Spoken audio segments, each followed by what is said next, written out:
Project Lazarus was never meant to be found, let alone read in a warm, well-lit room. The file was built for basements, for men who smoked in silence and signed things they pretended not to understand. According to the title page, the KGB wanted to revive the impossible. According to everything that follows, no one involved ever agreed on what exactly they had revived. I did not discover the file in some cinematic way. There was no hidden wall, no false drawer. It sat where it had always sat, under a mislabeled box in an overstuffed archive, a thin gray folder pressed flat by years of more respectable secrets. Someone had written, "Utilization of residual signal" on the spine, then crossed it out so violently that the cardboard had torn. Below it, in smaller letters, a different hand added a cleaner name, Project Lazarus. The first thing that struck me was the smell. Old paper, damp cardboard, a stale trace of chemicals that never quite leave Soviet ink. The second thing was the weight. The cover promised a dense collection of annexes, graphs, attachments. Inside, instead of the expected bureaucracy, the pages thinned out, turned hesitant, then fragmentary.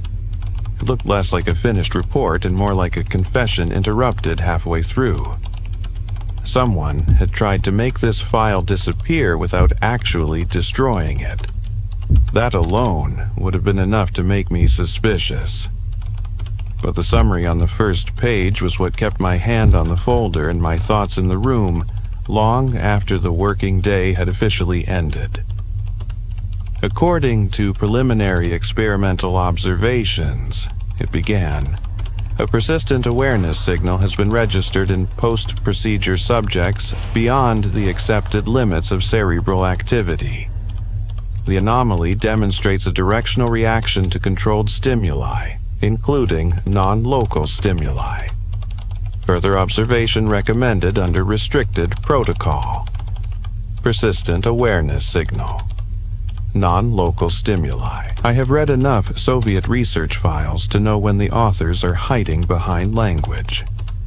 This was not a medical report. It was an attempt to wrap something deeply unsettling in just enough terminology to satisfy a superior who did not want to ask further questions. The next paragraph was more honest or less edited. Subject E7 exhibited a delayed pattern not attributable to known reflex or residual processes. The pattern behaved as if there were still someone on the other side attempting to respond. Someone on the other side, not something, someone. That choice of word does not come from a committee.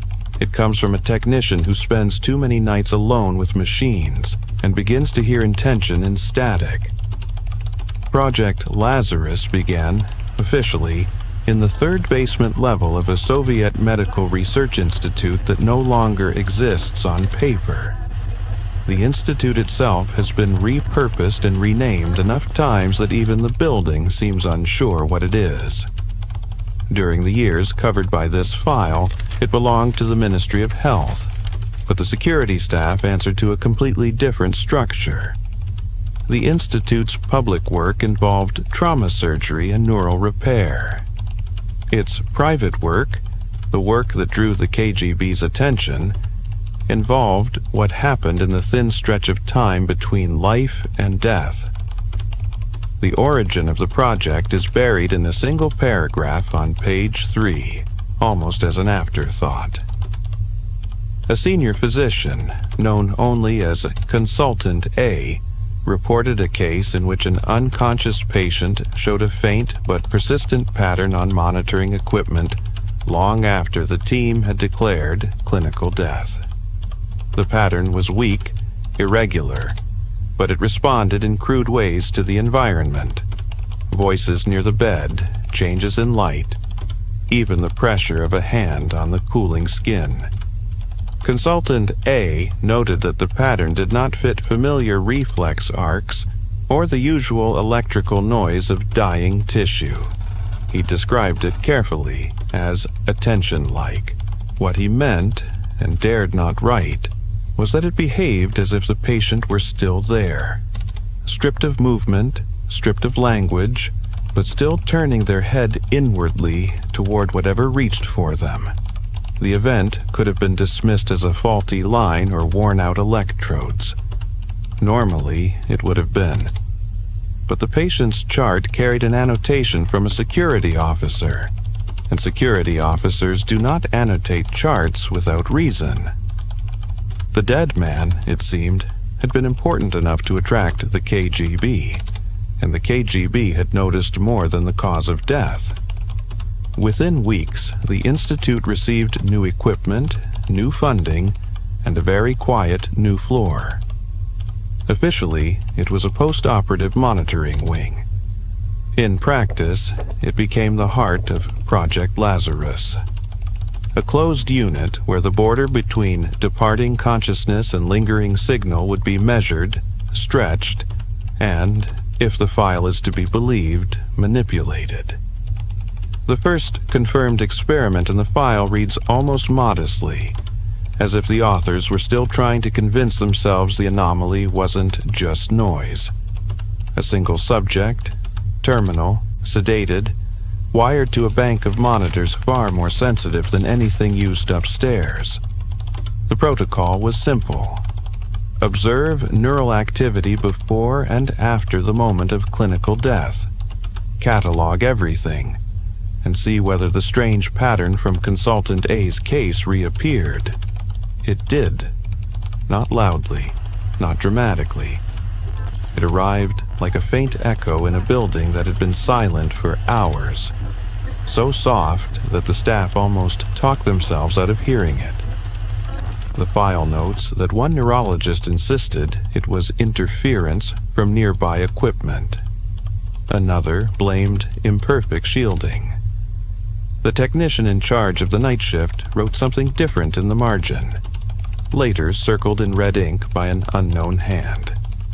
It reacted when we spoke his name, he wrote. Not to noise, not to random talk, only when someone said his name and asked him to listen. Ask any skeptic what they fear most in such situations, and they will not tell you about ghosts. They will tell you about patterns. Once people expect to see something, they see it everywhere. That, of course, was the KGB's first concern. Not whether Project Lazarus was touching something beyond the acceptable borders of science, but whether its staff were quietly losing their grip on reality. The second experiment tightened the procedure. Multiple subjects, blind protocols, no names spoken aloud, only random syllables and control phrases. The pattern still appeared. Sometimes it stirred faintly when a specific sound was played. Sometimes it pulsed when a light was switched on. It ignored other stimuli completely. It behaved, in other words, less like static and more like something choosing where to turn its attention. By the third experiment, the operation had grown teeth. The file introduces a new figure, attached to the project not as a scientist but as an observer with authority to override the Institute's director. His name appears only once in full, then retracts into initials. Colonel Mikhail Sokolov, KGB. He attended the next series of sessions personally and requested that all equipment logs be duplicated and stored in a safe separate from the Institute's archives. If that safe still exists, I have not found it. I only have what survived in this file, and what survived, I suspect, is what no one knew how to classify and therefore did not know how to destroy. Under Sokolov's supervision, the experiments changed character. The language of the notes shifted from clinical to something more cautious, as if the authors had begun to suspect that their audience was no longer entirely human. Phrases like the subject's residual pattern were replaced with the awareness signal. No one said consciousness, not in writing. but they circled the word often enough in their choice of synonyms. The technicians, it seems, were the first to whisper a different word in the corridors: presence. One night, according to a disciplinary memo stapled crookedly into the file, a junior warden caught 2 lab assistants sitting in the observation room long after their shift, speaking softly into a microphone connected to an unoccupied bed. When asked what they were doing, one replied, "Checking if anyone is still here." The memo is followed by a formal reprimand and a reminder that heroic Soviet medicine does not entertain superstitious interpretations of transitional states. The reprimand is signed by a deputy director whose name appears nowhere else. Beneath his stamp, in a darker ink, someone has added a single sentence: "Despite above, the presence has become an operational concern." It is the way of such projects. They begin with measurements and end with vocabulary breaking down.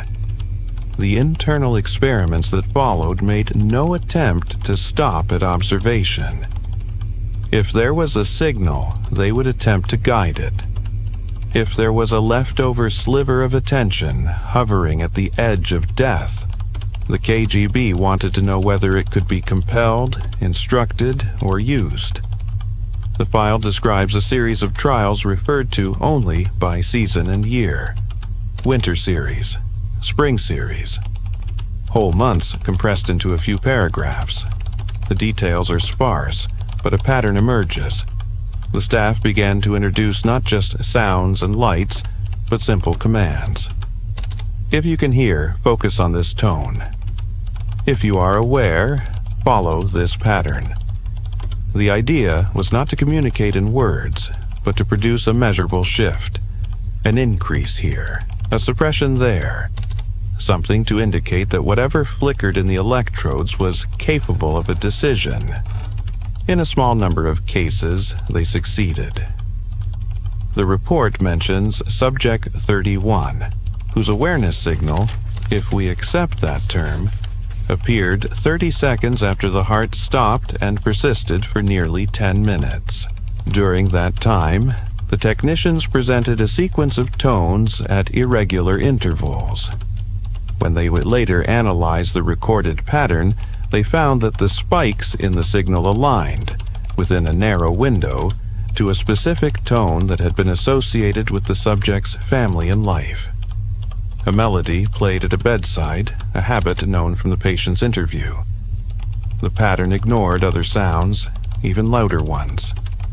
It rose, faint but unmistakable, when the familiar melody played. It was as if something buried under layers of failing flesh still turned toward the only thing it recognized. I am not inclined to accept extraordinary claims without pressure. Equipment can be fooled.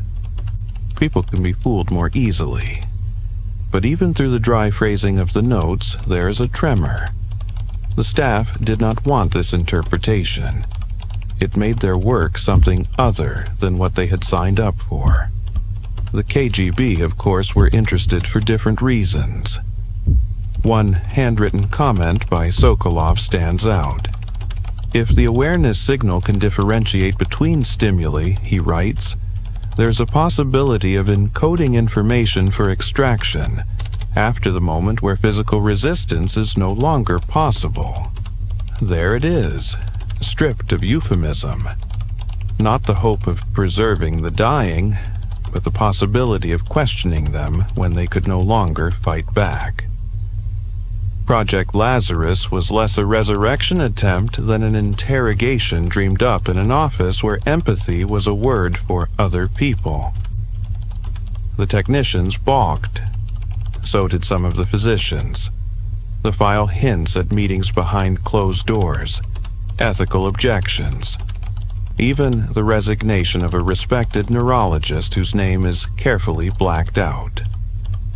His exit statement, however, survived in a partial transcript. I will not participate in experiments whose success depends on the subject's inability to say no. Sokolov's margin note, beside this, is short. He misunderstands the nature of duty. After that, the tone of the file darkens. The culmination of the project takes shape around a sequence referred to only as the restricted trial. There are no patient names, no dates, no admission logs. Everything concrete has been stripped away. What remains are impressions, enough to reconstruct the outline. The restricted trial involved not just one subject, but a network of equipment that extended beyond the lab. The team had noticed, in earlier experiments, that the awareness signal sometimes reacted not only to direct stimuli in the room, but to events elsewhere in the building. A slammed door, a power fluctuation, even, in one documented case, a distant radio broadcast that no one in the lab could hear by ear. This led someone, no author claims the idea, to propose a bolder test. What would happen if the stimuli were not in the same building at all? The restricted trial connected the monitoring rig to a series of remote broadcasts and controlled signals sent from an off-site facility. The subject, as always, lay in a controlled room with familiar devices. The difference was that the voice trying to reach them would not belong to anyone physically present. The connection between intent and signal would be pushed to its limit. The notes of the setup are meticulous. Then, abruptly, they fray. We know the subject reached the post-procedure state. We know the awareness signal appeared, faint at first, then strengthening. We know the remote stimuli were initiated. What we do not know is exactly what happened when the pattern changed. Every description of the moment reads slightly differently, depending on who wrote it. A technician on the night shift describes a sudden coherence in the noise, as if multiple lines of static had fallen into alignment. A physician says the pattern stood up, which makes no sense unless you've seen a flat, chaotic graph suddenly become something that looks intentional. One phrase repeats, though, in almost every account. The signal turned around. Until that night, the staff had treated the awareness pattern as something they were chasing, coaxing, provoking, a weak ripple that they tried to stir into responsiveness. During the restricted trial, the pattern behaved as if it had noticed them first. The next entry in the file, written in Sokolov's more controlled hand, states it plainly. At 02 Evanized approximate, the awareness signal demonstrated a directional shift not corresponding to external stimuli. The monitored pattern organized in a way analogous to orientation. Multiple operators reported a subjective impression that the system was now observing them. Subjective impression, analogous to orientation. Language working hard to pad the void. The technicians, it seems, were less restrained in what they told each other. One, in an unsigned note copied into the file for disciplinary reasons, wrote that he felt for a moment as if someone had walked into the room without opening the door, and was now standing just behind his shoulder reading over his work. It would be tempting to dismiss this as suggestion. They expected something eerie, and their nerves provided it. But then the equipment began to misbehave. The awareness pattern, which had previously tracked loosely with pulse and residual neural noise, now showed movements that did not match any recognized physiological decay. It repeated shapes, almost like a hand pressing the same smudge into paper again and again to see how deep it could go. It reacted when the staff shifted their attention, not when they pressed buttons. One operator covered his eyes, and the pattern flattened briefly, then flared when he looked up again, as if it were following the direction of his gaze. In response, someone made a mistake that feels inevitable in retrospect. If a signal seems to be looking at you, you will eventually try to speak back. There's a gap in the typed text. The next page number is missing. In its place, glued in clumsily, is a handwritten transcript of an unsanctioned verbal exchange, only preserved because whoever collected evidence afterward did not have time to be thorough. The exchange is simple. An exhausted technician, alone at the monitors, speaks into the microphone that usually carries tones and measured phrases. "If you are still here," he says, "we did not mean to drag you back. We only wanted to see if you were there." According to the transcript, there is a period of silence. The pattern on the graph wavers at its new, uneasy height.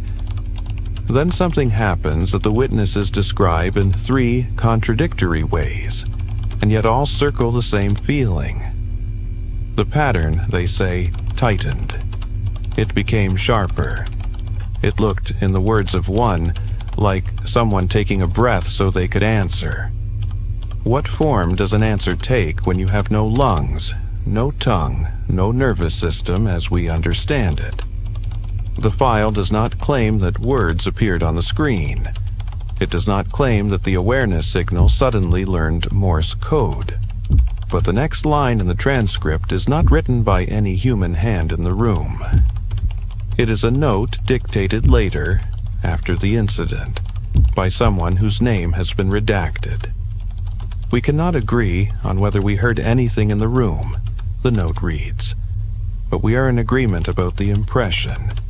Whatever was on the other side of that signal understood that it had been addressed, and for a moment it tried to respond within the only medium available to it, which was us. Us, in this case, meant the operators. Several staff members reported, in the minutes following the unsanctioned address, a sudden onset of intrusive thoughts. Not voices exactly, and not images they could describe clearly. More like fragments of someone else's memories loosely draped over their own. A sense of cold metal against skin. The rhythm of a childhood song. The feeling of being looked down on from a height. Each operator experienced something different. The only common factor was the timing. The awareness pattern flared, and their minds, for a brief period, were not entirely their own. The official investigation called these events psychogenic reactions under stress, and attributed them to lack of sleep and suggestible personalities. The unofficial notes, buried deeper in the file, sound more like the late-night confessions of people who did not trust the language available to them. One scribbled line, in pencil, near the bottom of a page, says simply, "I don't think we pulled something back. I think we opened a side door, and whatever was loitering there leaned in." What followed the incident is told mostly in absences. Pages are missing. Sections are stamped with black rectangles so heavy the paper curls. Whole annexes are listed in the index but never appear in the file. Instead, we get glimpses. A memo from Sokolov to an unnamed superior recommending that Project Lazarus be halted in its current form due to uncontrolled variables in operator response. A brief order, countersigned by a ministry official, instructing that all equipment be reassigned to less speculative studies. A complaint from the Institute director about rumors of hauntings driving staff away from night shifts. Hauntings. That is not a word one expects to see in a serious report, even in quotation marks. The cover-up, such as it is, looks rushed, improvised. No grand purge, no formal tribunal. Just a decision, somewhere above the basement level, that this line of inquiry was no longer worth the risk. The easiest way to kill a project like Lazarus is not to denounce it, but to misfile it, starve it, quietly scatter its parts until no one remembers how they were supposed to fit together. Yet, someone remembered enough to leave one last entry. It sits on the final page like a stain, alone, centered, in a typeface slightly different from the rest, as if it had been added later on a different machine. During routine decommissioning of monitoring equipment, it reads, operators observed a brief, spontaneous activation of the awareness signal channel in the absence of any connected subject. The pattern presented for approximately 12 seconds, after which all readings returned to baseline. No external power fluctuations were detected.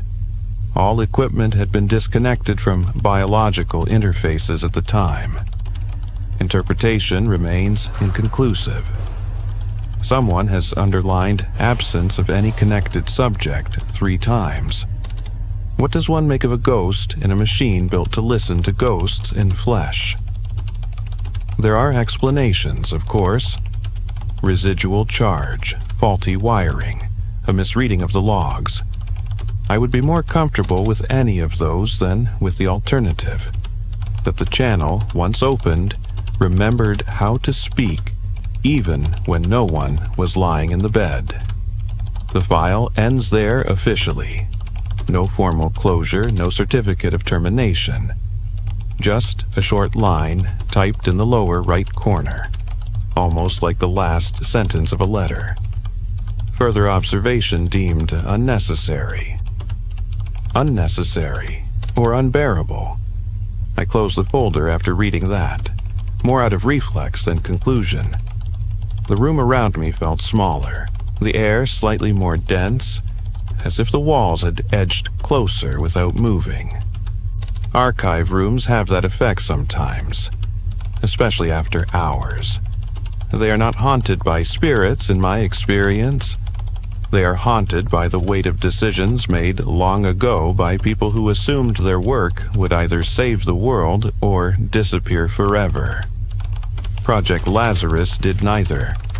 It did not prolong life, did not bring anyone back, did not become a standard protocol in Soviet hospitals. It did, however, sketch the outline of a question that no one in that building was prepared to answer. What exactly responds when we knock on the border of death and ask if anyone is still home? The KGB wanted to revive the impossible.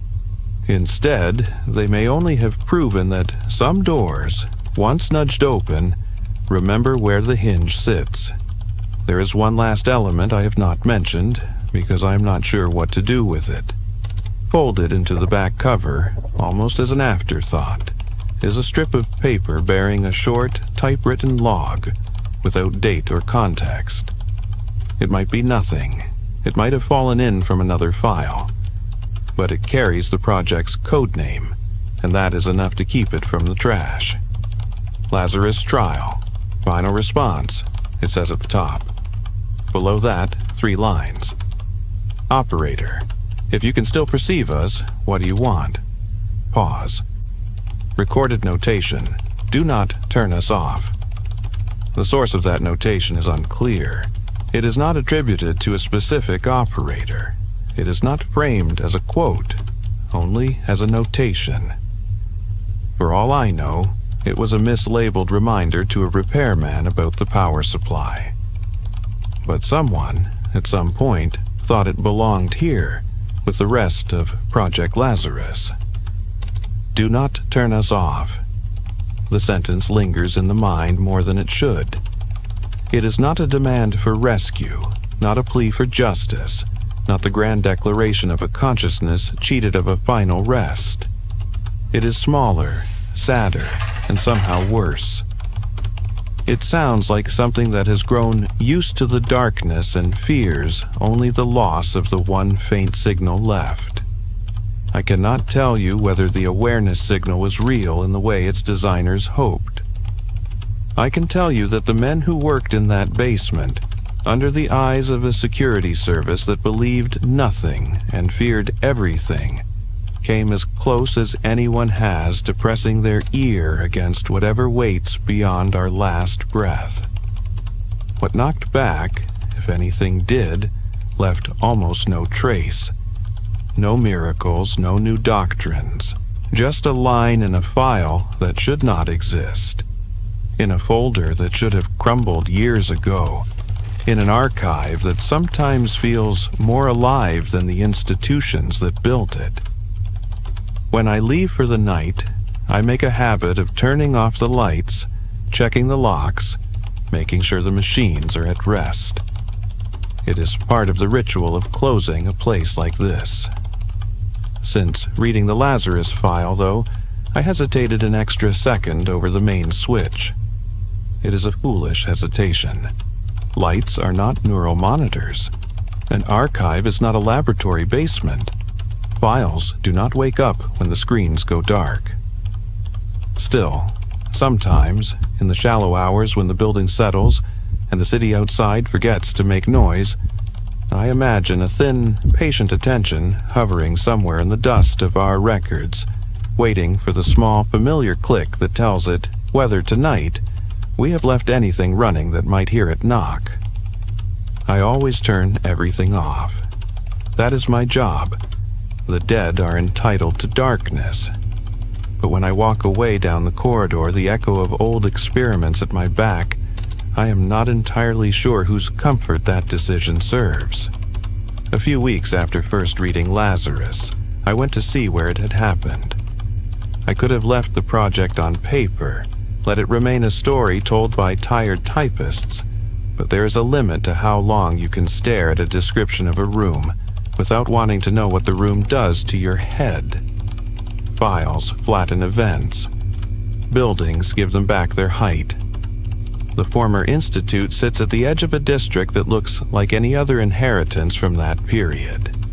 Low concrete, tired trees, a courtyard built for roll calls rather than rest. The brass plaque by the entrance now belongs to a rehabilitation center. No one advertises the fact that downstairs, people once tried to talk to the dying. Inside, the layout has changed enough to comfort administrators and just little enough to betray itself. Nurses push trolleys where orderlies once dragged metal frames. Fresh paint peels over older paint. When I asked about the third basement level, the receptionist frowned. But an older electrician in blue overalls looked up from his toolbox. "Storage," he said. "Old labs. Lights still work, but they don't like staying on. If you're going down there, take someone who doesn't believe in anything." He meant it as a joke. He did not offer to come. Basement stairwells have their own climate. Halfway down, the air remembered what decade it had been sealed in.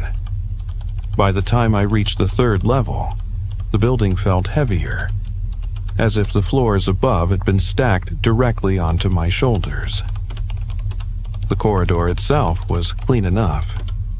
No dramatic neglect, just a strip of fluorescent lamps, doors with numbers, the occasional padlock.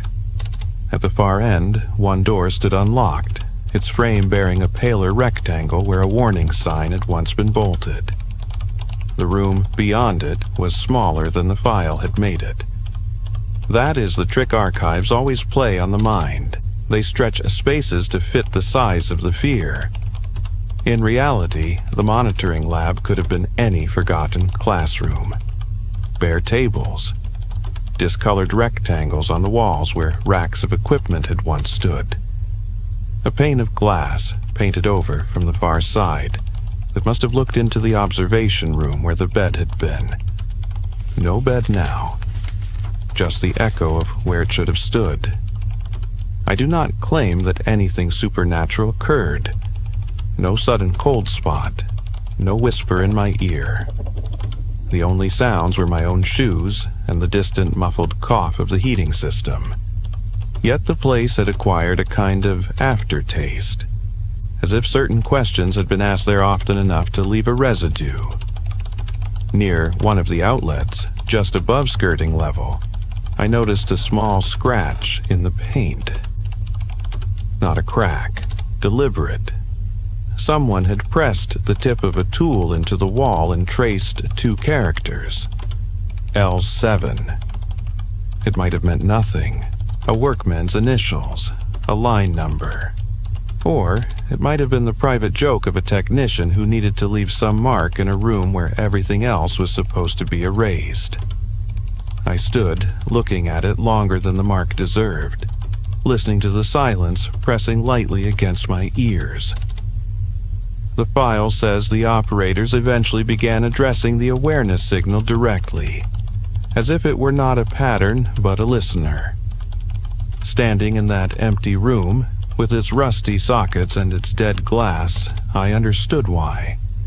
After enough hours of watching lines crawl across paper, the idea that there is nobody there becomes harder to hold than the idea that there is. I left without speaking. I had no new questions to ask, and Project Lazarus had already suffered from an excess of questions it could not answer cleanly. Back in the archive, the folder felt different in my hands. Moving a file across town does nothing to its contents. It does something to the reader. Once you have seen the ceiling that sagged over a particular experiment, the words acquire weight. The phrase basement facility stops being a convenient abstraction and becomes the memory of a concrete smell. I spent the next nights working sideways around Lazarus. Personnel lists, bonus payments, maintenance logs for equipment that no longer exists. In one dog-eared payroll sheet, a name from the file finally appeared in full. A senior technician who had received extra pay for special duties, and who, a few years later, had quietly left to relocate for family reasons. The address on his departure form led me to a tired apartment block at the edge of the city, the kind built in optimistic rows and left to sag quietly into themselves. The man who opened the door was older, heavier, careful in the way he studied my identification. He agreed to talk after the second cup of tea, and only when I promised there would be no tape recorder. He did not use the word Lazarus. He called it the After Signal Project, the way people rename things that have lodged too firmly under their skin. We thought it would be dull, he said. Measure a flat line, write up a negative result, go home.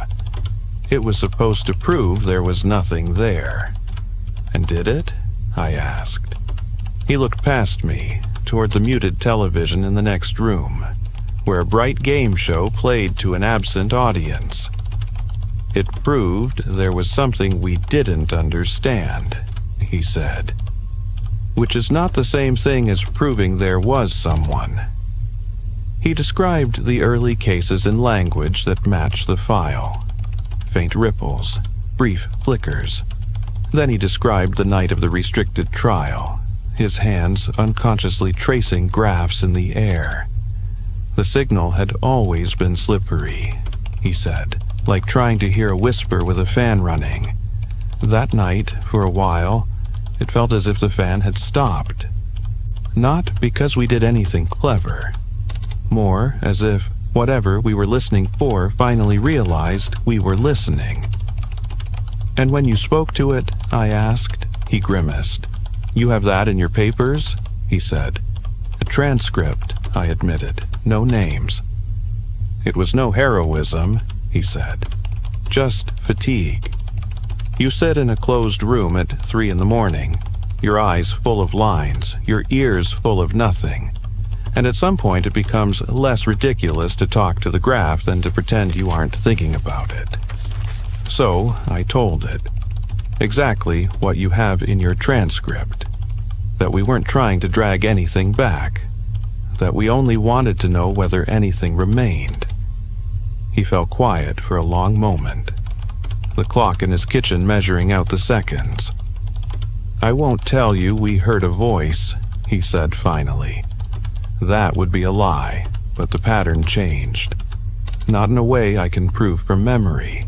in a way that felt like attention, as if something had flinched when I addressed it, and was now trying, clumsily, to lean toward us through the only channel we had given it. "The intrusive thoughts afterwards," I said. "The borrowed memories?" He waved a hand, as if batting away a fly. "Stress," he said. "Lack of sleep, we primed ourselves. We knew we had done something we were not supposed to, with a colonel in the next room and a state that did not like unofficial questions. Of course, our heads filled in horror stories, but..." He shrugged. "But?" I prompted. "But I remember for a few seconds being absolutely certain that someone else was standing just behind my own eyes," he said quietly. "Not hostile, not kind, just awake, and very, very surprised to find us there." When I brought up the last entry in the file, the spontaneous activation of the awareness channel during decommissioning, the brief pattern when no subject was connected, he frowned, not at the fact, but at the wording. "They told me about it later," he said. "I had already signed my resignation. They said the machines behaved as if the connection had been cut from the wrong side. Like when you hang up a phone, and a second later it rings once more, just to say it noticed." "Do you believe them?" I asked. He poured more tea, apparently for the excuse to look at something other than my face. "I believe that they were not the sort of men given to frightening themselves," he said. "And I believe they were scared enough to call me, even though there was nothing I could do. That is as far as I am prepared to go." At the door, as I was leaving, he added one final remark over my shoulder. "If you insist on opening old projects," he said, "remember what we learned the hard way. It's easy to start talking into a deadline. It's harder to be entirely sure who is the first to listen." His door shut with the softness of someone practiced at not waking neighbors. The Lazarus file did not change after these excursions. No marginal note obligingly explained the last signal. No missing annex fell out from behind a shelf. Yet the project settled in my mind in a different shape, less like an attempt at forbidden resurrection, and more like a momentary, clumsy handshake across a border both sides immediately regretted approaching. The KGB wanted something useful, a method to extract information when bodies were no longer an obstacle. The physicians wanted data. The technicians eventually wanted sleep. What they may have given, in the end, was not a breakthrough, but a demonstration, brief and badly documented, that attention itself leaves an imprint strong enough to echo in wires and minds if you harass it hard enough. What exactly echoed back is beyond the scope of any archive. We deal in paper, not in souls. All I can offer you is what remains. A trail of cautious phrases, a few shaken testimonies, a scratched mark by an outlet, a last log line that reads like a plea or a mistranscribed instruction. Do not turn us off. You may decide it was nothing more than a note about equipment. You may decide it was the moment a handful of overworked staff finally projected their guilt into the one place they could not be contradicted. Or you may allow, in the privacy of your own thoughts, the smallest possibility that somewhere, in the collapsing structures of damaged brains, for a few instants longer than we like to admit, there is something that notices our questions and resents our insistence on calling it an anomaly. Project Lazarus did not revive the impossible. It revealed, briefly, how thin the line is between a signal and a presence once we start asking the wrong kind of questions with the wrong kind of authority watching over our shoulders. The file is closed now. The building is repurposed. The technicians are old. The The colonel, if he is alive, has no reason to remember anything but his pensions. The awareness signals, if they were ever more than noise, have long since decayed into whatever silence waits for all of us. But on some nights when the archive is too quiet and the lights flicker once before going out, I catch myself hesitating over the main switch. Not because I believe there is something listening in the wires, because a group of strangers, decades ago, leaned toward a dying graph and, just for a heartbeat, believed that it leaned back. Even so, when I lock the archive and walk away, I do it gently. The dead, whatever remains of them, have earned at least that much mercy from those of us who keep reading their unfinished experiments.